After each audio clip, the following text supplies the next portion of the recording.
এটার পেছনের ব্রেকটা যে এত কড়া, সেই চিপা চাপা দিয়ে ঢুকানোর জন্য খুব সুন্দর একটা বাইক।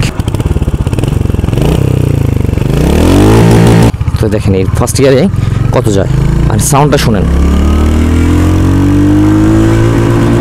ওরে ফার্স্ট গিয়ারে 50 চলে যেতেছে।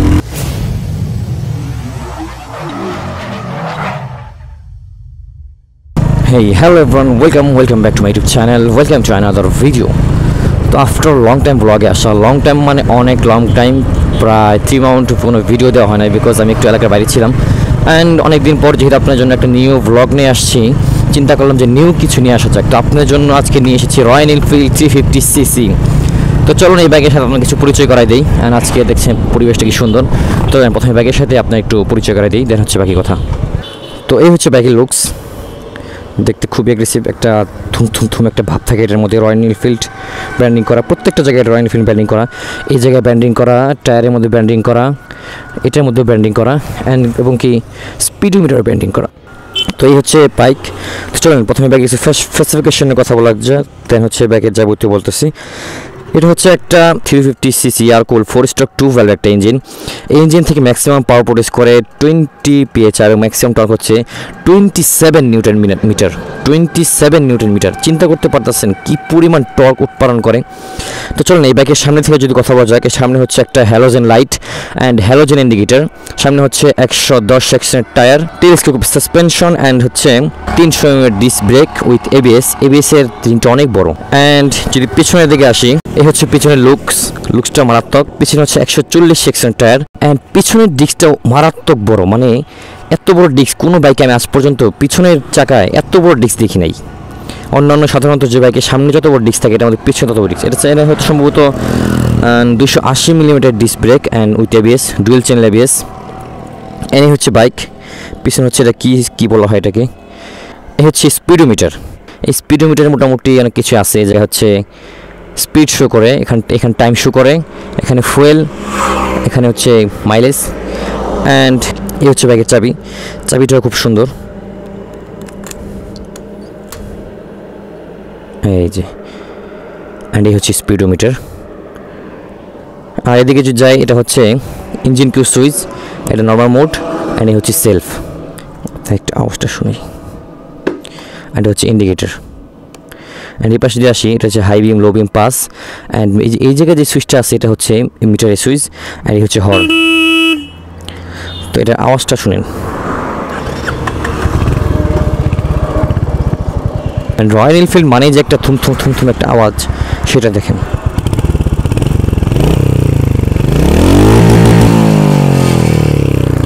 মারাত্মক একটা আওয়াজ। হ্যান্ডেলটাও খুব স্মুথ, খুব সুন্দর, খুব বড় একটা হ্যান্ডেল, এটা কন্ট্রোলিংটা খুব ভালো পাওয়া যাবে। অ্যান্ড ট্যাঙ্কটা দেখছেন কত বড় ট্যাঙ্ক।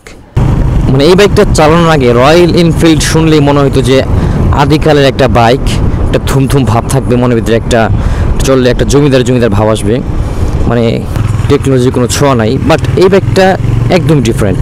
এই বাইকটা হচ্ছে ওই আগের যুগ বর্তমান যুগ দুইটা মিক্স হয়ে মাঝখানের একটা মানে আগের যে সব রয়্যাল এনফিল্ড বাইক ছিল, ওগুলোর মধ্যে এবিএস হইতো না, অ্যান্ড খুব সম্ভবত ডুয়েল ডিস্কও হইতো না। বাট এই বাইকটা ডুয়েল ডিস্ক এবং ডুয়েল চ্যানেল এবিএস।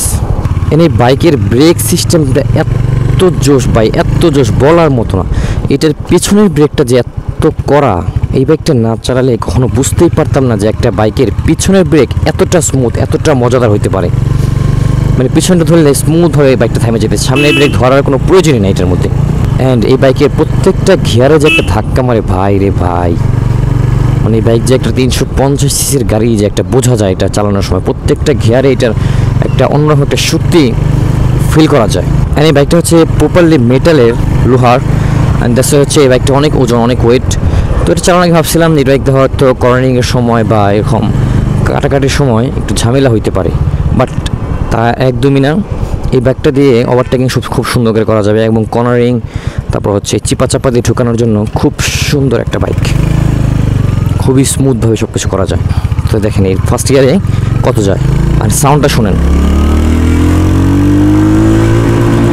ওরে ফার্স্ট গিয়ারে 50 চলে যেতেছে। সেকেন্ড গিয়ার,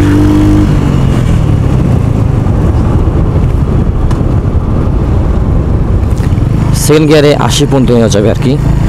ভাবতে পারতেছেন একটা বাইকের সেকেন্ড গিয়ারে 80 চলে যেতেছে। হ্যাঁ, যদিও এটা টপ স্পিড ওইরকম না, মানে 350 সিসি হিসাবে আমরা যা মনে করি টপ স্পিড না, অনেক বেশি এমন না। টপ স্পিড সর্বোচ্চ 120 থেকে 40 সামথিং এর মধ্যে থাকবে, এর উপরে যাবে না। অ্যান্ড বাট এই বাইকের যে একটা টর্ক 27 নিউটন মিটার টর্ক, মানে এই টর্কটা যখন আপনি বাইকটা চালাবেন 1 গিয়ার 2 গিয়ারে 3 গিয়ারে, তখন এই বাইকের যে একটা শক্তি এটা আপনি অনুভব করতে পারবেন, নিজে নিজে বুঝতে পারবেন যে বাইকের যে একটা পাওয়ার।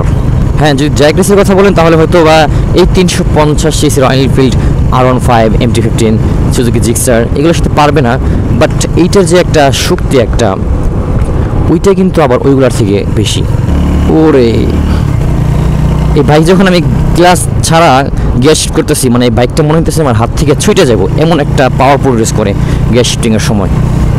অ্যান্ড এই বাইকের যে হর্ন, এই যে দেখেন, মানে এই হর্ন দেখে অন্যান্য সব কোম্পানির শেখা দরকার। মানে একটা বাইকে 2টা হর্ন না দিয়েও যে এত লাউড একটা হর্ন দেওয়া যায় সেটা শেখা দরকার। মানে এই বাইকের একটা হর্নই যথেষ্ট। ওহো, মজাই মজা। এই বাইকটা যখন আপনি রাইড করবেন তখন মানে ভিতরে একটা কেমন যেন একটা ফিলিংস, আমার একটা জমিদার ভাব আসে। এই বাইকের যে একটা থুম যে একটা আওয়াজ, থুম যে একটা ভাব, সেটা একদম মানে মারাত্মক। এটা আপনি যখন কোনো সাইডে যাবেন আশেপাশে মানুষ তাকাইতে বাধ্য হবে আওয়াজ শুনে। এই বাইকের যে সাউন্ড এটা শুনে তাকাইতে বাধ্য হবে যে কী যাইতেছে এটা। হ্যাঁ, তাকাইতে হবে। 350 সিসির একটা বাইক বলে কথা। মানে বাইকের হ্যান্ডেল বারটা খুবই সুন্দর একটা পজিশনে আছে। অ্যান্ড আমি আগে যেসব রয়্যাল এনফিল্ড বাইক দেখছি ওগুলো হচ্ছে একটু এইভাবে চালাতে হয়, উঁচা হয়ে। অ্যান্ড এই বাইকের মধ্যে একটা ওই উঁচাও না আবার স্পোর্টি বাইকের মতো না, দুইটার মাঝামাঝি একটা পজিশনের একটা অ্যাঙ্গেল দেওয়া হয়েছে, যার কারণে আপনি এই বাইকটা নিয়ে লং টাইম রাইড করার পরও আপনার হাতে সেরকম কোনো চাপ পড়বে না, কোনো পেন পড়বে না, মাজায় কোনো পেন পড়বে না। অ্যান্ড সিটিং পজিশনটা খুব সুন্দর। এমন না যে এই বাইকটা চালাইলে আপনার মনে হবে যে আপনি একটা নেকেড স্পোর্টস বাইক চালাইতেছেন। সেম হুবহু ওই টাইপের একটা বাইক, মানে পাটা একটু পেছনে দেওয়া লাগে। অ্যান্ড সিটিং পজিশন বলেন, হ্যান্ডেল পজিশন বলেন, সবগুলোই মিলে জোশ একটা বাইক। অ্যান্ড এই বাইকটা চালানোর আগে আমি রয়্যাল এনফিল্ডের যে ক্লাসিক মডেলটা আছে সেটার ফ্যান ছিলাম, বাট এই বাইকটা চালানোর পরে এই বাইকের ফ্যান হয়ে গেছি। এখন মনে হচ্ছে ক্লাসিক না নিলে এই বাইকটাই নেওয়া দরকার। কারণ হচ্ছে ক্লাসিক আমি যদি নেই, ক্লাসিকের মধ্যে হচ্ছে কোনো আপডেট কোনো নাই, সব কিছু হচ্ছে ওল্ড। বাট এটার মধ্যে আপনি একটু আধুনিকতার ছোঁয়া পাবেন, যেমন dual disc, dual channel ABS and স্পিডোমিটারের কথা বলেন, অন্যান্য যা আছে।